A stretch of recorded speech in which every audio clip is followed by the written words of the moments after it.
We've been celebrating a storied career, steering the ship of Channel 8. The I-Team's George Knapp takes a special look back at the local TV history made by longtime general manager Emily Neilson.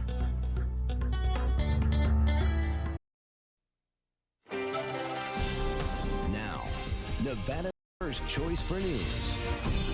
This is 8 News Now at 6. Plenty of tears, but also a lot of laughs today as 8 News Now employees celebrated the 35-year career of Emily Neilson, our general manager here at 8 News Now. And throughout those 3.5 decades, more than half of the station's history, one constant has been helping us to get guided through the changing landscape of broadcast TV, and that is Emily. The I-Team's George Knapp joins us with a look at Emily's remarkable career. Yeah, 35 years sounds like a long time. I guess it is a long time, yeah, but kind of went by fast. Yes. When Emily Neilson broke into TV news, there were very few women in positions of authority, certainly no general managers of TV stations, and absolutely no female GMs who came from news. So her rise through the ranks is all the more amazing.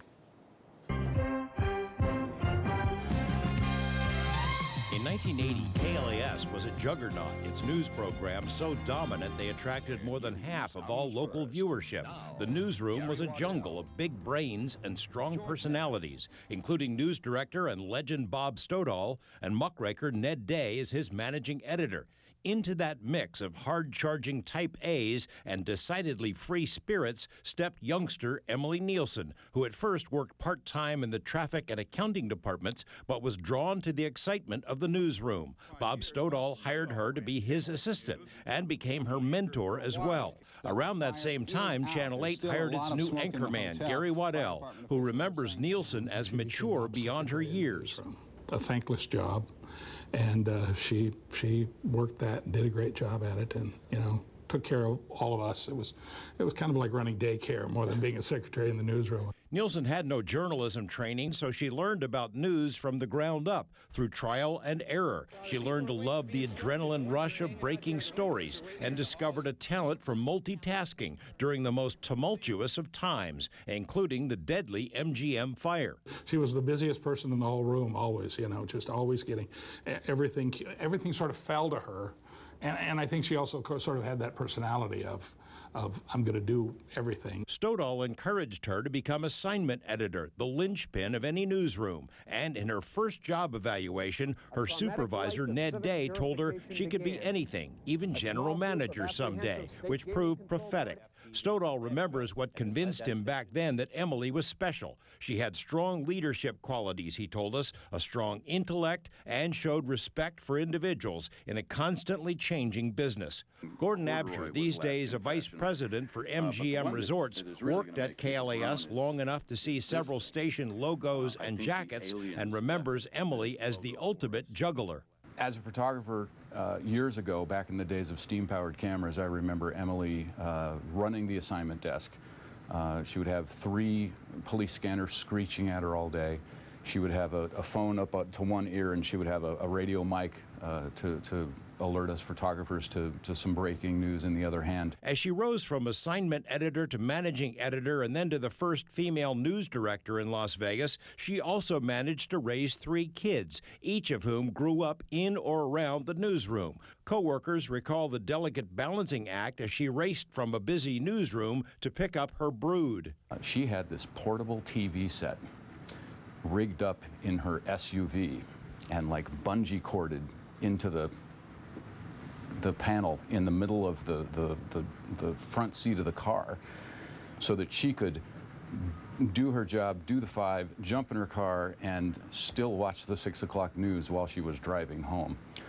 Most people don't know that. I think that's illegal now. In addition to being the first female news director, she scored many other firsts. The first station in the country to launch its own website, one of the first dozen stations anywhere to convert to high definition.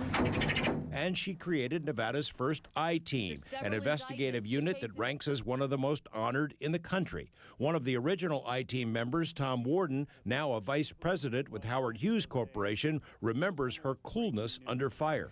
Emily was out of the office and she was in the middle of the newsroom. She was in the eye of the storm, and she is just really in control. You go here and get this, you go interview this person, you call this person. And it was like an orchestra director. Warden was not surprised when Neilson was promoted in 2003 to become Channel 8's first female general manager. It was really great to see her break that glass ceiling and become the GM, because it was kind of the pinnacle of a career that very richly deserved it. As GM, Neilson led the transition of KLAS from a television operation to a multimedia enterprise that was years ahead of its competition in preparing for technological changes.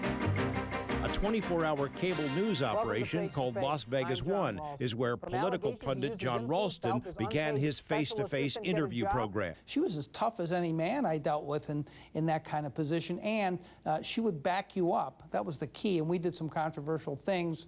I'm sure she got some phone calls about some of the stuff that we did. And she was always 100% supportive. As GM, Neilson cemented what's known as the Channel 8 culture, a serious news outfit and multimedia enterprise, but where individual expression is encouraged, where there's still room for fun, where employees not only look forward to coming to work, but to staying for decades. The kind of boss that you want to work for 20 years.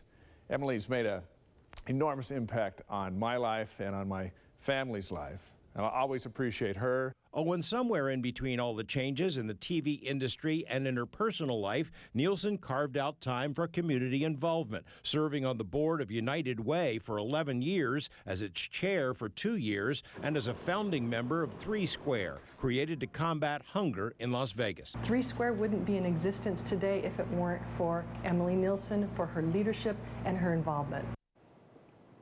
Emily will be moving to Utah to spend time with her family and grandkids, but it's by no means certain that Las Vegas has seen the last of her. Her colleagues here know that what kind of drive she has, and she also has trouble saying no whenever she's asked to do something. Our thanks to Congresswoman Dean DeTitus and County Commissioner Lawrence Weekly for dropping by today, and to Senator Harry Reid for sending a personal note to Emily. The 3 of us are all here in double-digit years.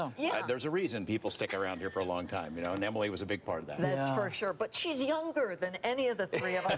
And somehow she retired first. And she's a grandma. You know, it's like you said, she wanted to sneak out of here in the middle of the night in the back door. She was very humble about the whole thing. Yeah. But we couldn't let that go. You couldn't find video of her. That's the thing. She runs a TV station for years. There's very little video of her because she didn't like to be on television at all. Yes, very humble. Boy, she made a difference. An amazing group of people here today. Bob Stodahl, Sue Loudon, Tom Warden, Gordon Absher. Once you're in the Channel 8 family, Gary you never kind of go, go away. Gary Waddell, and Colleen Commissioner McCarty. Weekly. Yeah, he was an intern here. I didn't even know. That's wonderful. The history here is great. Well, thanks for being with us today at 6. We'll see you at 11.